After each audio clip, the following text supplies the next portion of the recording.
ना नई गणपति जी की मूर्ति, ना ढोल, ना ताशा, ना फैमिली, ना friends. Yet somehow this became the best Ganpati Utsav of my life. Every single day for 10 days, I came home from work and cooked fresh prasad for my Ganpati Bappa, alone in a foreign country with ingredients that weren't even meant for this. Hi guys, आज का video मेरे लिए थोड़ा अलग है, थोड़ा personal, थोड़ा emotional. मैं महाराष्ट्रियन हूँ और हमारे यहाँ गणपति उत्सव का मतलब होता है पूरा घर, पूरा माहौल, ढोल, ताशा, पंडाल, फैमिली का एक साथ होना, ये सब. ये फेस्टिवल हम बहुत बड़े लेवल पे मनाते हैं महाराष्ट्र में. और जब से मैं यहाँ तैवान शिफ्ट हुई हूँ, मैं यहाँ सब पहली बार अकेले मनाने वाली थी तैवान में, अपने एक छोटी सी रूम. तो सोचा आज ये एक्सपीरियंस आपके साथ शेयर कर लूं. यहाँ नए गणपति बप्पा मिलना तो मुश्किल था, तो ये था सबसे पहला चैलेंज. तो मैंने जो अपने रोज वाले छोटे गणपति बप्पा जी है, जिनकी मूर्ति मैं इंडिया से आते वक्त लेके आई हूँ, उसी को साफ किया, अच्छे से सजाया, कुछ फूल अरेंज किए और उसी से स्थापना कर ली. लॉजिकल सेंस में ये शायद सही तरीका ना हो. नई मूर्ति, प्राण प्रतिष्ठा, सब कुछ जैसा घर पे होता है यहाँ पॉसिबल नहीं था. पर मैंने सोचा रिचुअल हमें अपने रूट से जोड़ने के लिए होते हैं, ब्लाइंडली फॉलो करने के लिए नहीं. तो मैंने अपने तरीके से शुरू किया. आपको तो पता है मैं 9 to 5 जॉब करती हूँ, तो रूटीन कुछ ऐसा था. सुबह सिंपल आरती, अगरबत्ती जलाना, ऑफिस निकलना. पूरे दिन ऑफिस में काम करते करते दिमाग में एक ही सवाल चलता रहता था, आज पापा के लिए क्या बनाऊं. ऑफिस से घर आती, फ्रेश होती और फिर किचन में लग जाती नया प्रसाद बनाने के लिए. कभी कुछ स्पेशल, कभी सिंपल. जो मैं अपने लिए रोटी सब्जी चावल बनाती थी, कभी कभी तो मैं वही भगवान को भोग की तरह चढ़ा देती थी. आरती करती थी, फिर खुद खाती थी. ये कंटिन्यूअसली 10 दिन के लिए चलता रहा. और ऑनेस्टली इतना बिजी होते हुए भी मुझे ये सब करना बिल्कुल भी बर्डन नहीं लगा, क्योंकि ये मेरे लिए सिर्फ रिचुअल नहीं था, ये घर जैसा फील करने का तरीका था. कुछ दिन मेरे पास ऑप्शन नहीं होते थे, तो जो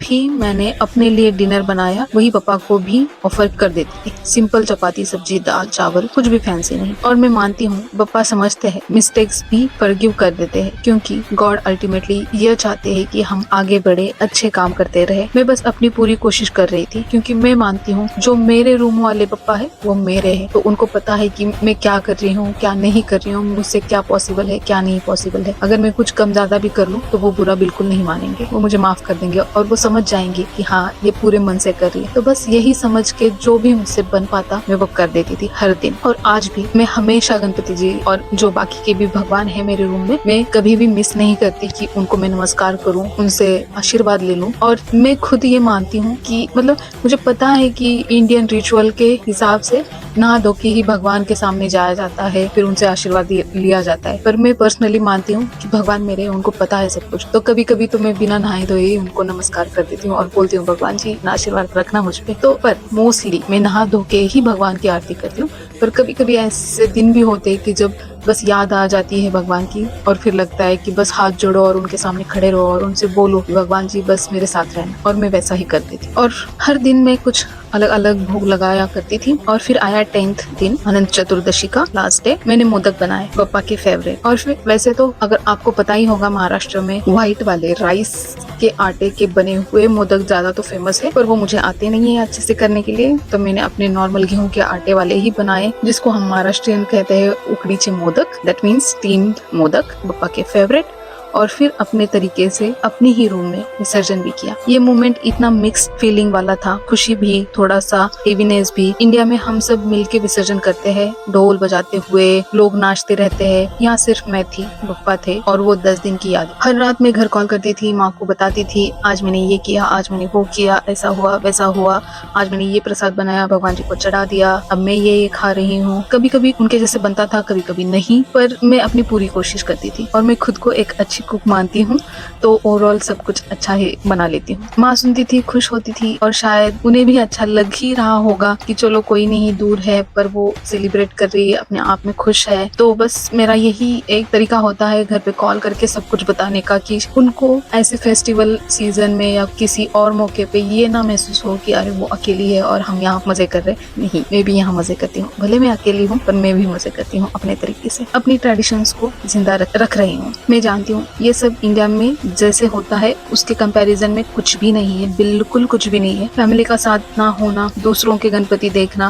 पंडाल विजिट करना, वो एक अलग लेवल का एक्सपीरियंस है. मुझे बहुत याद आया, मिस भी किया, पर अब क्या करें. पर मैंने डिसाइड किया है सिर्फ माँ को मिस यू बोलने के बजाय मैं खुद ट्राई करूंगी ये फीलिंग क्रिएट करने की. और सच कहूँ मैंने वो फील किया, अपने तरीके से अपने रूट से जुड़े रहने का. शायद मैंने कुछ गलत भी किया हो रिचुअल्स निभाते हुए, एग्जैक्ट तरीका ना पता हो, या और यहाँ सारी चीजें मिलती भी नहीं तो वो पॉसिबल भी नहीं है। पर मैं मानती हूँ बप्पा समझते हैं, नियत इम्पोर्टेंट है, सिर्फ प्रोसेस नहीं। ये थी मेरी पहली गणपति उत्सव की कहानी तैवान में, अकेले अपने तरीके से। और ये 10 दिन मेरे इस पूरे तैवान जर्नी के सबसे स्पेशल दिन थे। और इस फेस्टिवल के बाद कुछ दिनों में दिवाली भी आई और मैंने दिवाली भी यहाँ सेलिब्रेट की अपने तरीके से।